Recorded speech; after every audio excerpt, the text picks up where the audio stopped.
तो बहुत सारे लोग हैं ऐसे जो इस ऑपरेशन को सपोर्ट भी कर रहे हैं कि ये ऑपरेशन होना चाहिए। अभी देखिए ये स्टॉल पड़ा हुआ है, ये इस तरह के स्टॉल्स होते हैं जिनसे कब्ज़ा होता है। तो इन्हीं स्टॉल्स को ख़त्म करने के लिए ये थड़े तोड़े जा रहे हैं जिनके ऊपर ये लगाए जाते हैं।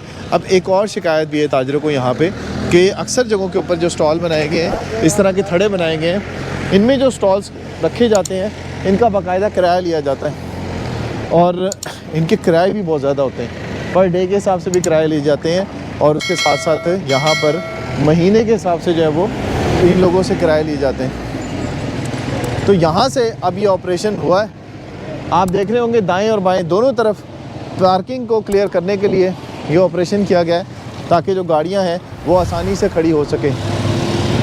तो ये जो ऑपरेशन है इसके लिए आज सुबह से ही किया जा रहा था ये ऑपरेशन, जिसमें राजा बाज़ार की जो मछली मंडी है उसे क्लियर किया गया। उसके बाद ये टीम आई है यहाँ पर चाइना मार्केट और आसपास का एरिया है कॉलेज रोड का, जिसे अब क्लियर किया जा रहा है और ये थड़े तोड़े जा रहे हैं। ये देखिए पूरा प्लाज़ा, इसका सारे थड़े तोड़ दिए गए।